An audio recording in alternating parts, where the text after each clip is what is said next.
So the original theory had been that there's a beam going from that side of the house all the way to here, carrying the weight of all the joists for the top floor. But I just came up in here and jammed a hole through the wall, kind of with my screwdriver, and found it was pretty hollow. They just got some wires and whatnot running up and around there from the basement. So that was making me think that this whole thing might actually just be hollow and for show. But when I look up in there, I do see like a big 2x6 or so. So I've got a new theory on how this is maybe working. I'm thinking that what they've actually done is there's the beam running from there to there, and then they have those jack studs on either side carrying the weight to downstairs, and then they've been able to leave that side hollow. And then probably the same thing here where they've got a beam there to there with the studs carrying the weight down on either end.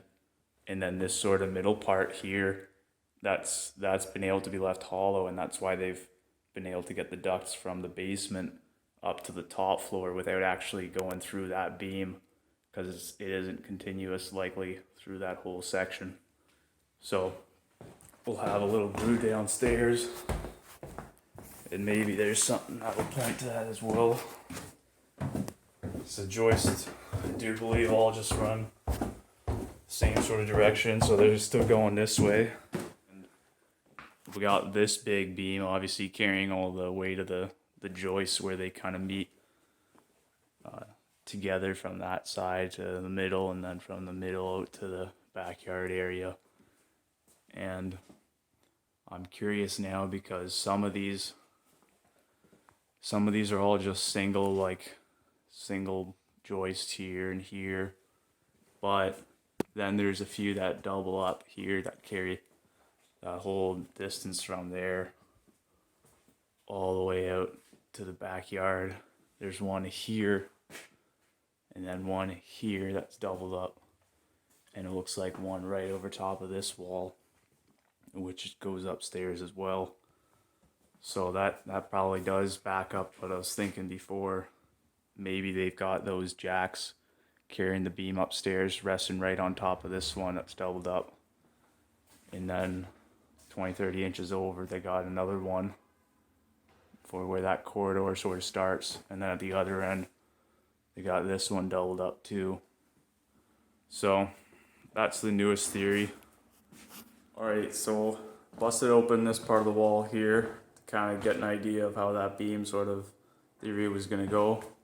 Originally I was thinking all those ducts were in this wall, but yeah, it does look like we got this sort of beam running from that end to that end.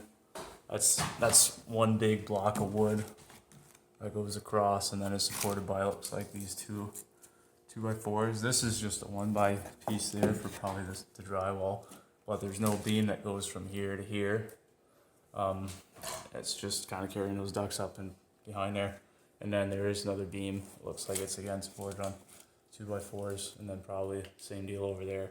So that idea about extending this wall out a bit more to here, so I could bring that duct into this wall and then go upstairs and go to that, carry that vent over that way.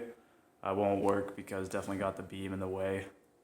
So potentially looking like our only option is to tie into this one, put a little T up in the floor joist.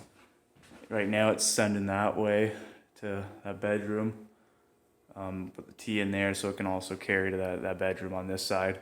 And then we just shift the vent over from this floor joist to the next one here, and then send it that way.